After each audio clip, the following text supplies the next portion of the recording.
कांग्रेस आतुर है। एक बार आप सब लोग ताली बजा करके राहुल जी का स्वागत करेंगे, पीछे तक ताली बजा करके आप सब लोग स्वागत करेंगे। मैं आमंत्रित करूंगा हमारी बहन मधु सिंह जी, मैं आमंत्रित करूंगा हमारी बहन भगवती राजवाड़ी जी की धान के मुकुट को लेकर के आए भाई हमारे तिलक बेहरा जी, और सभी लोग मिलकर के धान के मुकुट को पारस भाई के साथ लेकर के आए और एक प्रतीक के रूप में 1 मिनट के लिए वह धान का एक मुकुट हम लोग बनाए हैं। लोकल बनाने की व्यवस्था की है आदरणीय राहुल जी, दिल से आदिवासी परिवार के साथियों ने बनाया है। आपने पूरे सरगुजा को धान के एक बार जी धान के मुकुट से आज आपने हम सबको धान से ऐसा भरपूर दिया है कि हमें इस धान के मुकुट से आपका सरगुजा के पावन धरती पर हम सब स्वागत करते हैं। मैं आमंत्रित करूंगा जिला कांग्रेस की तरफ से आदरणीय हेमंत सिन्हा जी का कि वो धान के बाली से, धान के माला से आदरणीय राहुल जी का, आदरणीय शैलजा जी का, आदरणीय टीएस सिंहदेव जी का समस्त मंच में धान का बुके दे करके सबका स्वागत। सभी मंच पे बैठे आदरणीय विजय सिंह जी, आदरणीय अरविंद सिंह गप्पू जी, आदरणीय पारस राजवाड़े जी पीछे रखा हुआ है धान का माला लेकर के, धान के माला क्या लेकर के जल्द से जल्द आएंगे। यूनुस भाई के हाथों में है, जल्द से लेकर के आएंगे। 2 मिनट के अंदर में हम अपने इस कार्यक्रम को पूरा करेंगे। धान के माला से यूनुस भाई, आदरणीय हेमंत भी, राहुल जी को आज हम सब लोग धान के कारण बहुत 5 साल में हम सब लोगों ने इस व्यवस्था से, आपकी पहल से 2018 में इसी धरती पर दरिमा क्षेत्र में आकर आपने जो जो वादा किए वो सब पूरा हुआ। आज उसी का प्रतिशत है कि सरगुजा का एक एक किसान आपके लिए आपका ऋणी है। धन्यवाद करूंगा कि आपने जो कहा वो सब करके दिया। अब मैं आमंत्रित करूंगा इसके बाद में आदरणीय टीएस सिंहदेव जी को कि वो 2 शब्द कहें। आदरणीय टीएस सिंहदेव जी।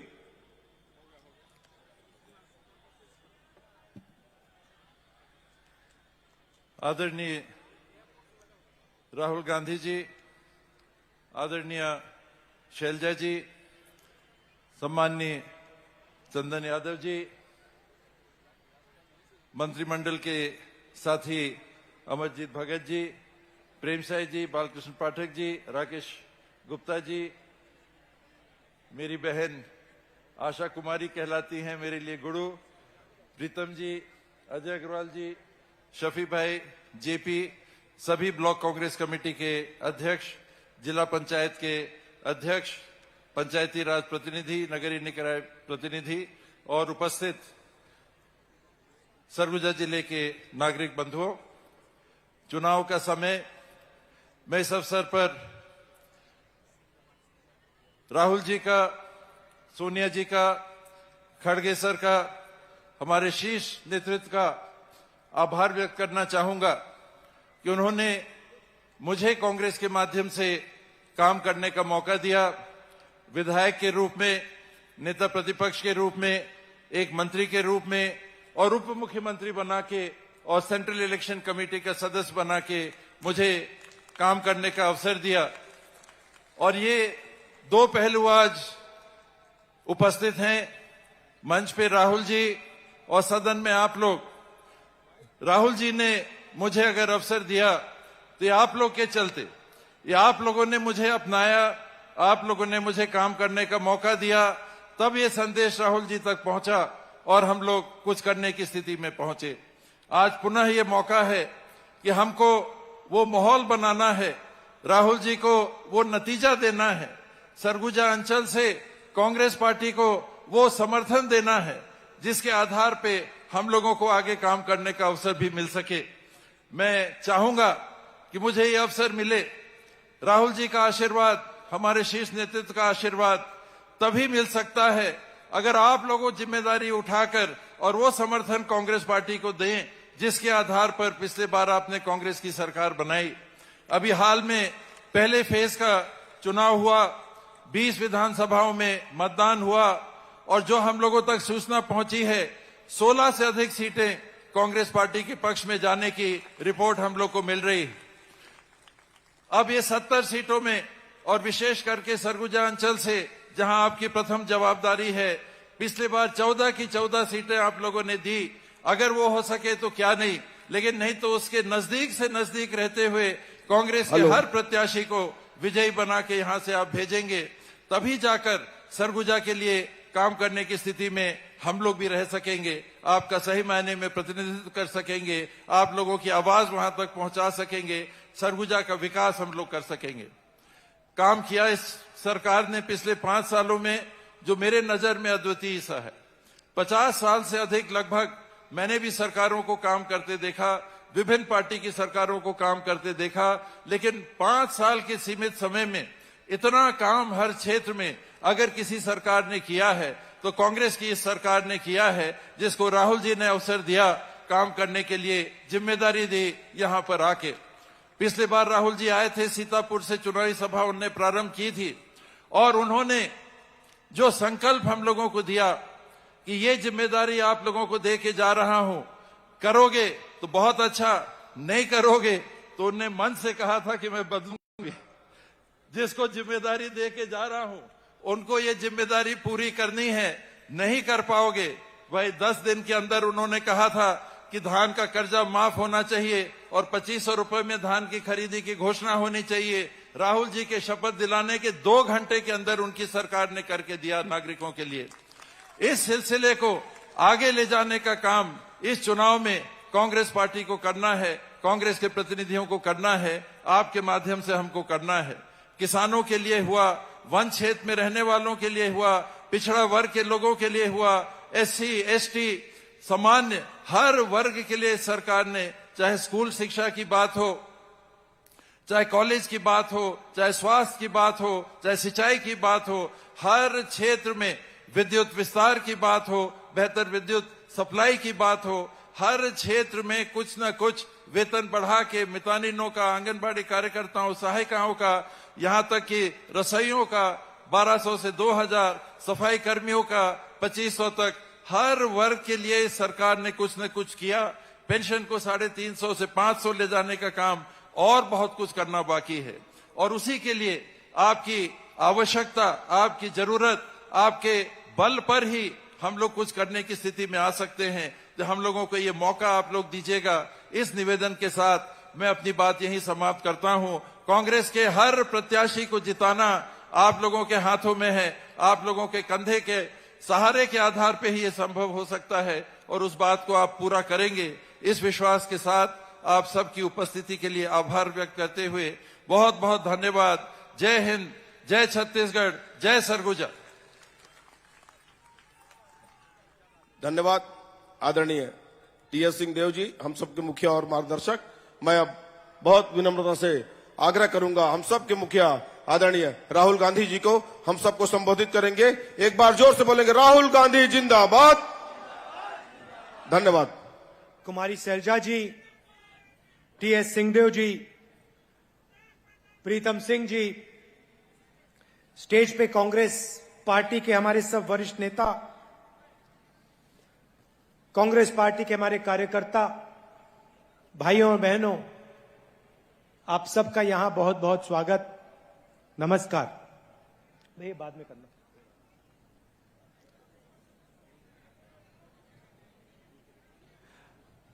पिछले चुनाव में मैंने आपसे 2-3 वायदे किए थे। हर भाषण में मैं कहता था कि हमारी सरकार आएगी तो 2-3 काम पक्के होंगे, गारंटी करके होंगे। सबसे बड़ा काम किसानों का कर्जा माफ। वो कोई छोटी बात नहीं थी। उस समय बीजेपी के सब नेताओं ने कहा था कि कांग्रेस पार्टी सच नहीं बोल रही है। हमने यह भी कहा था कि 2500 रुपए प्रति क्विंटल किसान को धान के लिए रेट मिलेगा। बीजेपी के सब नेताओं ने कहा ऐसा तो किया नहीं जा सकता, कांग्रेस ऐसे ही कर रही है। मैं आपसे पूछना चाहता हूं, जो हमने वायदे किए थे पूरे हुए। कोई यहां पे कह सकता है कि नहीं, किसानों का कर्जा माफ नहीं हुआ, नहीं 2500 रुपए के लिए हमें धान के लिए नहीं मिलता, कोई कह सकता है यहां पे? कोई नहीं कह सकता। क्यों? जो हम स्टेट से, जो मैं स्टेट से कहता हूं, मैं करके दिखाता हूं।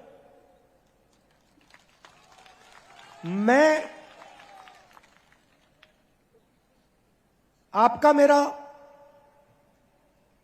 2-3 महीने का रिश्ता तो है नहीं।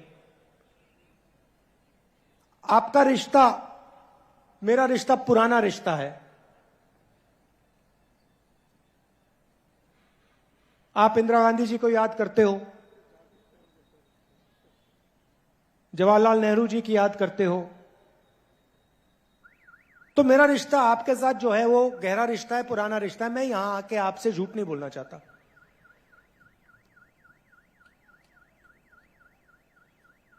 प्रधानमंत्री यहां आए, उन्होंने आप सबसे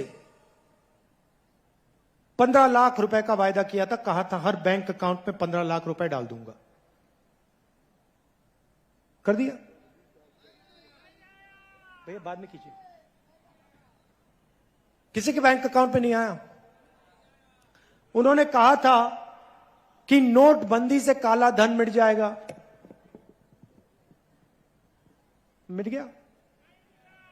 कहा था किसानों का, किसान बिल से फायदा होगा, किसानों ने स्वयं बिल को रद्द कर दिया। देश के सारे किसान खड़े होकर कहते प्रधानमंत्री झूठ बोल रहा है, हमें नहीं चाहिए ये बिल। तो आप जानते हो सच कौन बोलता है, झूठ कौन बोलता है।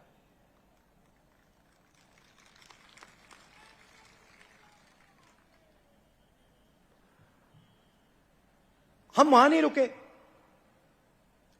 हमने आपसे कहा था कि धान के लिए 2500 रुपए प्रति क्विंटल हम देंगे। आपको कहने की जरूरत नहीं पड़ी, वो आस्ते आस्ते आस्ते आस्ते बढ़ता गया। सही बोल रहा हूं? सही बोल रहा हूं? तो हमें बोलने की जरूरत भी नहीं है। मैं आपको कह रहा हूं, हमने अनाउंस किया है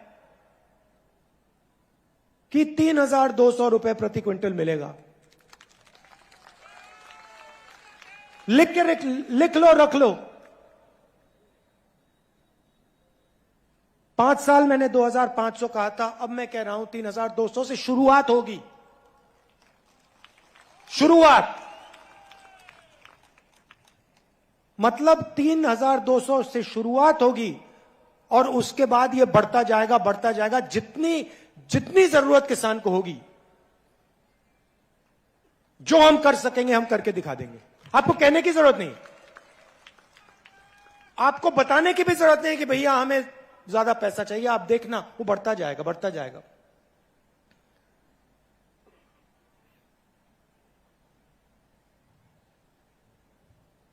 आदिवासियों के लिए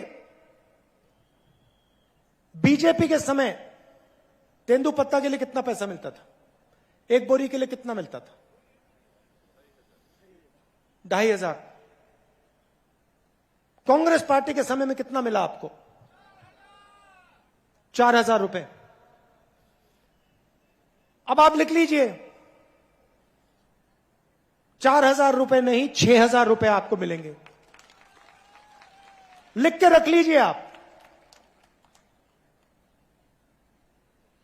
4000 रुपए का आपको हर साल बोनस मिलेगा।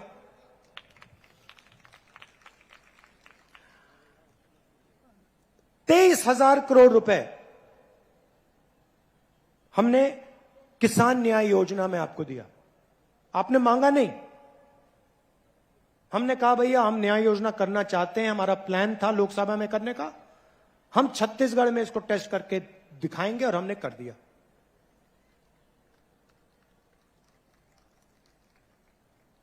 आप मुझे एक बात बताओ, जब बीजेपी की सरकार यहां थी, कर्जा माफ किया उन्होंने? धान के लिए सही रेट दिया क्या? तेंदुपत्ता के लिए सही रेट दिया? बोनस दिया, मुफ्त में बिजली दी, तो क्या बात कर रहे हैं ये लोग? मतलब क्या बात कर रहे हैं? अब मैं आपको छोटी सी बात बताता हूं। जैसे मैंने पिछले चुनाव में कहा था किसान का कर्जा माफ होगा, पेन निकाल के आप लिख लीजिए, इस बार किसान का कर्जा माफ होगा।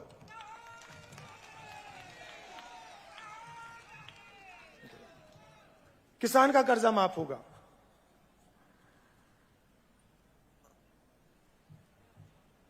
पिछली बार हमने कहा था बिजली बिल हाफ, इस बार जो 200 यूनिट बिजली के हैं वो आपके माफ हो जाएंगे।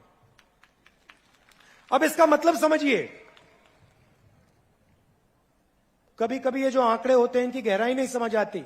हमने कहा 200 यूनिट माफ, इसका मतलब छत्तीसगढ़ में 40 लाख परिवार बिजली के लिए 1 रुपया नहीं देंगे।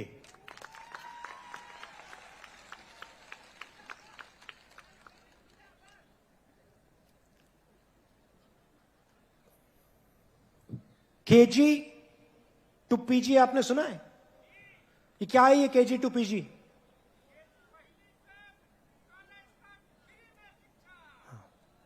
हिंदुस्तान का पहला स्टेट होगा जहां पे केजी से लेकर पीजी तक शिक्षा मुफ्त में मिलेगी।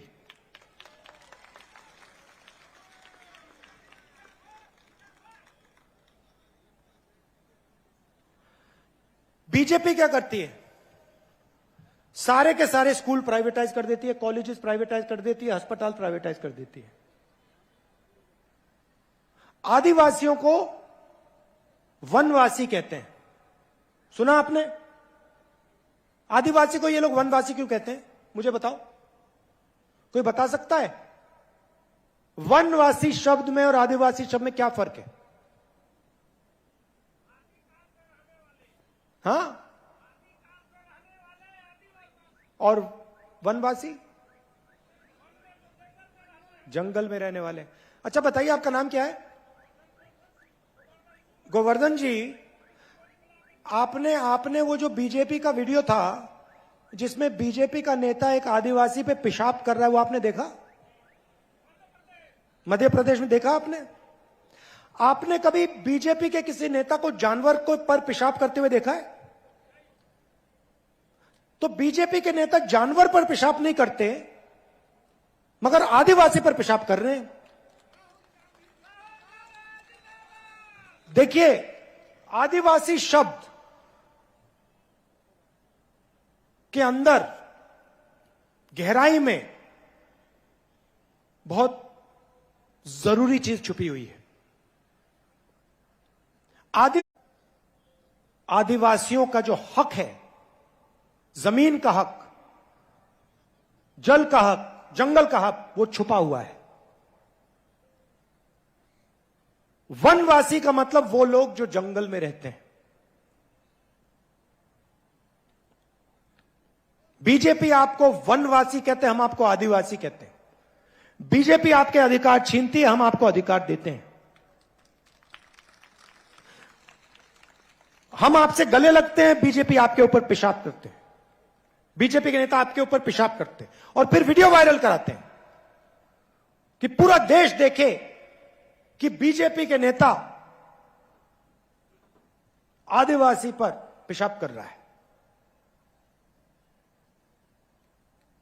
यह इनकी सोच है। अच्छा, मैं आपसे सवाल पूछता हूं, आपको वनवासी कहते हैं ना? जंगल कम हो रहा है या ज्यादा? कम हो रहा है ना? तो जब 15-20 साल में जंगल गायब हो जाएगा तो वनवासी कहां जाएंगे?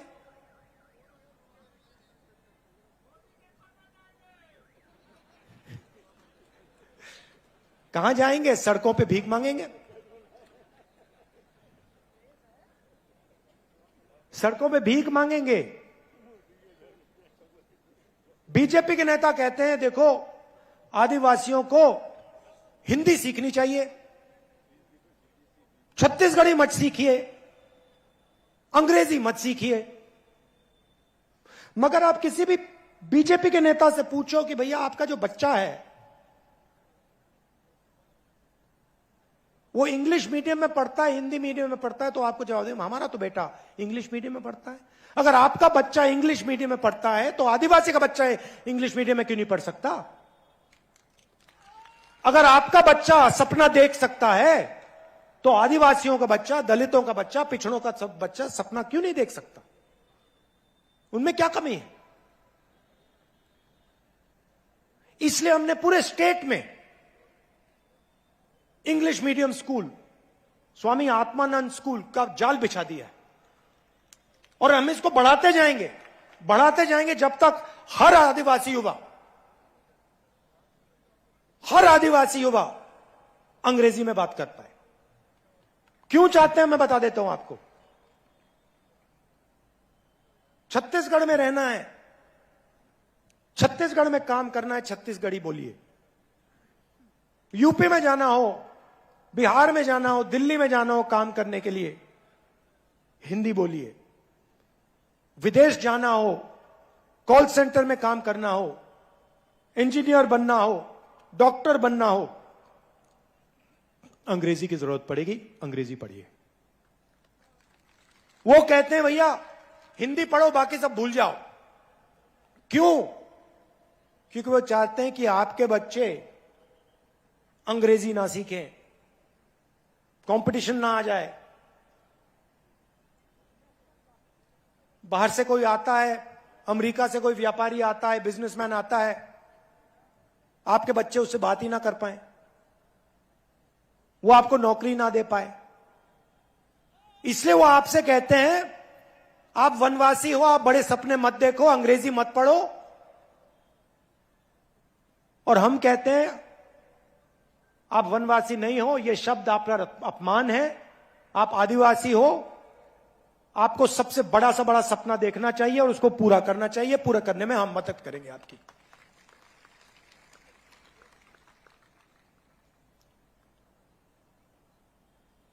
यहां पे पिछड़े वर्ग के लोग भी हैं। कुछ दिन पहले नरेंद्र मोदी जी ने बहुत अच्छी बात बोली, मैंने पहली बार सुनी है। हर भाषण में कहते हैं मैं ओबीसी हूं, हर भाषण में ओबीसी की बात करते हैं। और जब मैंने जाति जनगणना की बात शुरू करी, जब मैंने कहा कि जाति जनगणना होना चाहिए, कहते हैं हिंदुस्तान में कोई जाति नहीं है, हिंदुस्तान में सिर्फ एक जात है, गरीब, और कोई जाति नहीं। तो नरेंद्र मोदी जी, अगर हिंदुस्तान में एक ही जात है, उसका नाम गरीब है, तो आप अपने आप को ओबीसी क्यों कहते हो? और अगर एक जात गरीब है तो अमीर कौन है? अमीर में कोई जाति नहीं है, सिर्फ एक जात है हिंदुस्तान में, वो है गरीब। आपने चुनाव जीत लिया, रोज हवाई जहाज में उड़ते हो, करोड़ों रुपए के सूट पहनते हो, हर रोज नया सूट पहनते हैं मोदी जी। आपने कभी देखा है नरेंद्र मोदी जी को 2 बार एक कपड़ा पहनते हुए? कभी देखा आपने कि मोदी जी ने एक कपड़ा 2 दिन के लिए पहन लिया? कभी देखा? एक दिन में 3, 4, 5 कपड़े पहनते हैं मोदी जी। तो आपने चुनाव जीत लिया, करोड़ों के सूट पहन रहे हो,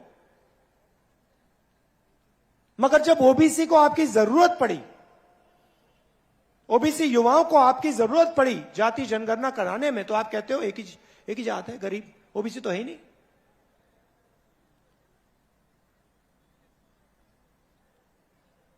भाई और बहनों, हिंदुस्तान को एमपी नहीं चलाते, हिंदुस्तान को 90 अफसर चलाते हैं। उनको हम secretary to government of India कहते हैं, आईएएस के अफसर हैं, और ये 90 लोग हिंदुस्तान का पूरा पैसा जो है उसको बांटते हैं। मनरेगा में कितना जाएगा, सेना को कितना मिलेगा,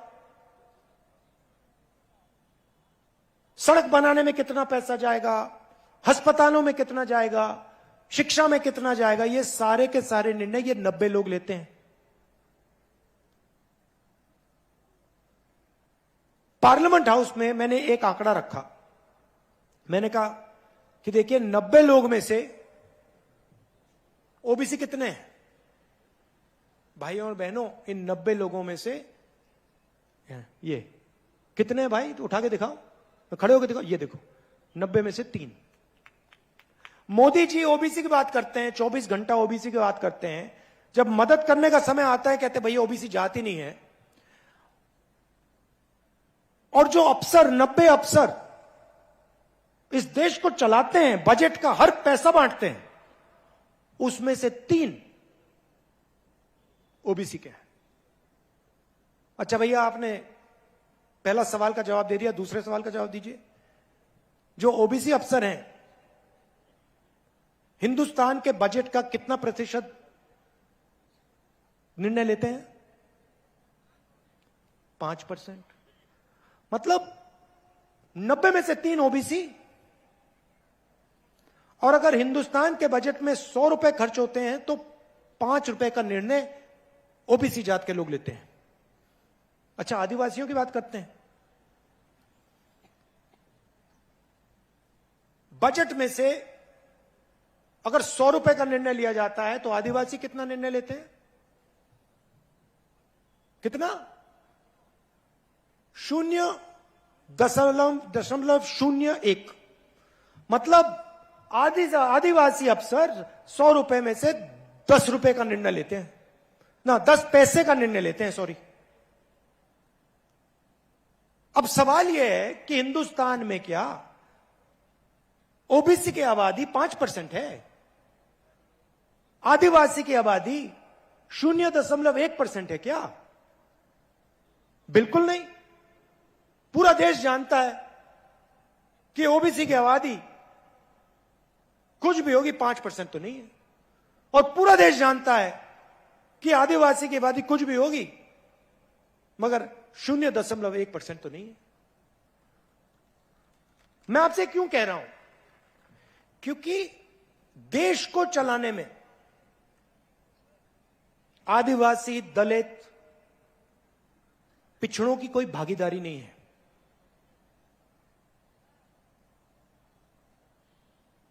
क्योंकि 90 अफसरों में से कोई नहीं है। अगर आप मुझे कहते कि भैया देखो 90 अफसर हैं, उसमें से 50% ओबीसी हैं, तो मैं कहूंगा हाँ भैया, बजट का 50% ये लोग खर्च कर रहे हैं तो भागीदारी है।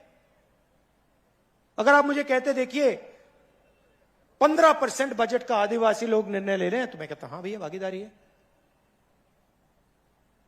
इसलिए मैं चाहता हूं, और ये ओबीसी के जो युवा हैं, आदिवासी युवा हैं, आप इस बात को उठाइए, ये आपके भविष्य की बात है।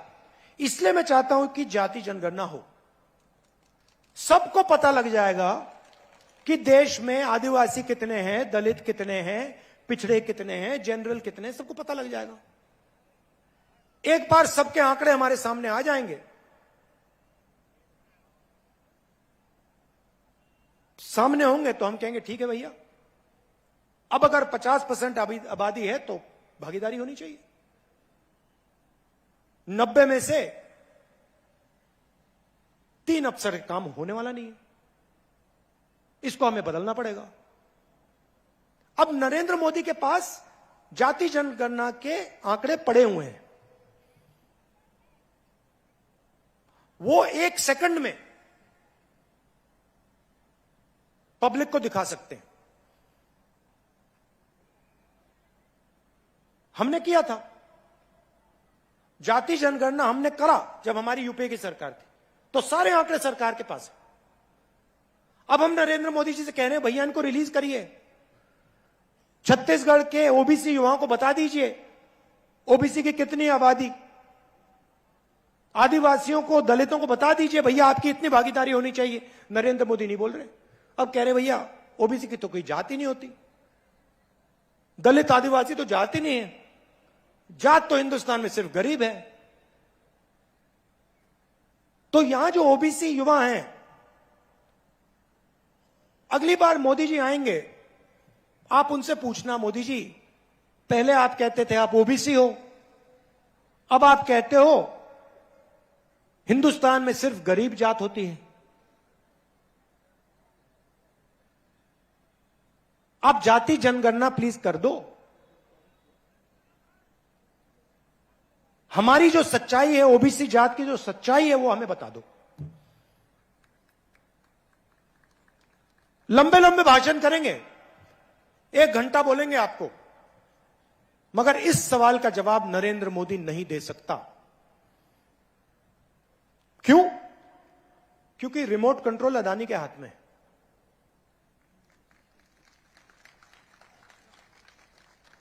सरकार को अदानी चला रहा है। यहां पे मेरे मीडिया के मित्र हैं, 24 घंटा ये नरेंद्र मोदी का चेहरा दिखाते हैं। देखो हंस रहे हैं, ये देखो मुस्कुरा रहे हैं। क्या नाम है आपका भैया? नहीं, मीडिया वाले जो हैं जो मुस्कुरा रहे हैं, क्या नाम है आपका? मुस्कुराहट चली गई, डर गए। तो 24 घंटा ये दिखाते हैं मोदी जी, मोदी जी, मोदी जी, मोदी जी। क्यों? क्योंकि अदानी जी इनको कहते हैं भैया दिखाओ सौदा क्या है। मोदी जी की मार्केटिंग ये करते हैं, और आपका जल, आपका जंगल, आपकी जमीन मोदी जी अदानी जी को दे देते हैं। सही बात है, सच्चाई है, पूरा देश जानता है। तो मैंने आपको शुरुआत में कहा, देखो भैया जो मैं कह देता हूं मैं कर देता हूं। यहां पे मैंने कहा था 2500 रुपए धान के लिए मिलेगा, मिल गया। मैं आपको यहां कह रहा हूं कि छत्तीसगढ़ में जैसे हमारी सरकार आएगी ना, जात का सेंसस हम वहीं उसी दिन शुरू कर देंगे। और दिल्ली में मोदी जी करें ना करें, हर आदिवासी युवा को यह समझ आना चाहिए, आपके भविष्य की बात है, आपके भागीदारी की बात है। मोदी जी करें ना करें मैं नहीं जानता,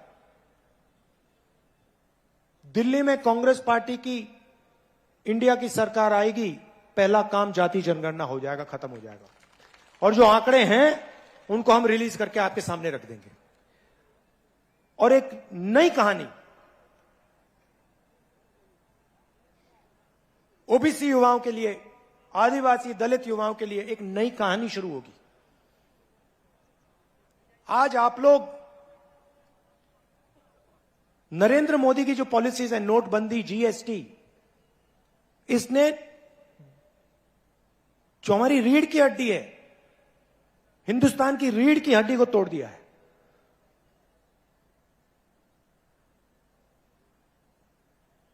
युवाओं को रोजगार नहीं मिल सकता नरेंद्र मोदी की सरकार में, आप सब जानते हो। तो रोजगार देने का पहला कदम जाति जनगणना। किसके पास कितना धन है,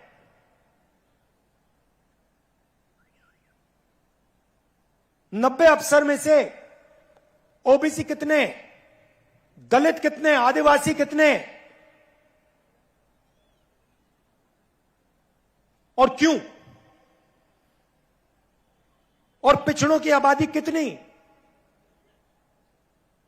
ये सवाल है। और इन सवाल के जवाब कांग्रेस पार्टी और मैं आपको दिलवा देंगे। आप सबका बहुत बहुत धन्यवाद। देखिए, बीजेपी आपसे, आपके पास आती है, झूठे वायदे कर जाती है, आपका पूरा का पूरा पैसा अदानी जी के यहां चला जाता है। आपकी जमीन, जंगल, जन झील छीन के वो ले जाते हैं, पैसा अमेरिका चला जाता है। हम आपकी पॉकेट में पैसा डालते हैं, किसान की पॉकेट में पैसा डालते हैं, मजदूर की पॉकेट में पैसा डालते हैं। वो भूल गया मैं, 7,000 रुपए मिलता है ना मजदूर को, 10,000 मिलेगा। गैस वाला भी बता देते हैं, 500 रुपए की सब्सिडी मिलेगी गैस सिलेंडर पर। अब हम चाहते हैं, देखिए सिंपल तरीके से मैं समझा देता हूं, हम चाहते हैं कि पैसा गरीब किसान, मजदूर, बेरोजगार युवा, इनके जेब में जाए और ये इस पैसे को गांव में, शहरों में खर्च करें और पूरी छत्तीसगढ़ की, गांव की, शहरों की अर्थव्यवस्था आगे बढ़े। वो चाहते हैं कि पूरा का पूरा पैसा अदानी जी के जेब में चले जाए। अदानी जी पैसा कहां खर्च करते हैं? अदानी जी क्या यहां पे मतलब गांव में पैसा खर्च करते हैं? नहीं, वो कर ही नहीं सकता। किसान यहां पे खर्च करेगा। हम किसान के जेब में पैसा डाल रहे हैं, मजदूर के जेब में पैसा डाल रहे हैं। किसान छोटे दुकानदार के यहां जाके माल खरीद रहा है, छोटे दुकानदार के जेब में पैसा जा रहा है। तो पूरे जो आर्थिक सिस्टम है छत्तीसगढ़ का, वो चल रहा है। जैसे ही बीजेपी की सरकार आती है, वैसे ही ये किसानों का पैसा बंद कर देते हैं, मजदूरों का पैसा बंद कर देते हैं, जमीन छीनने लग जाते हैं और पूरा का पूरा फायदा अदानी जी को पहुंचाना शुरू कर देते हैं। तो निर्णय आपका है। मैं जानता हूं कि छत्तीसगढ़ में भारी बहुमत से कांग्रेस पार्टी आने वाली है। जो मैंने यहां कहा वो मैं आपके लिए पूरा करके दिखा दूंगा। धन्यवाद। जय हिंद। बहुत बहुत धन्यवाद आदरणीय राहुल गांधी जी का। मैं अब आमंत्रित करता हूं, एक बार जोर से बोलेंगे, कांग्रेस पार्टी जिंदाबाद, राहुल गांधी जिंदाबाद। अब आभार व्यक्त करने के लिए आदरणीय रामदेव राम जी को आमंत्रित करता हूं, आभार व्यक्त करेंगे। राहुल गांधी जिंदाबाद, राहुल गांधी जिंदाबाद, कांग्रेस पार्टी जिंदाबाद, कांग्रेस पार्टी जिंदाबाद। आज इस सभा में आप मन सब आए और हमार मुखिया कर बात ला सुनेन। मैं आप मन कर सबकर, हमारे आदरणीय मंच कर और हमार पूरा आल, हमार माता मल्ला, बहिन मल्ला, हमार नौजवान साथी मल्ला, सब झल्ला में हमार कांग्रेस पार्टी कर सब कार्यकर्ता मल्ला बहुत बहुत धन्यवाद। आप मन यहाँ सभा में आए और हमार पूरा बात ला सुनेन। बहुत बहुत धन्यवाद।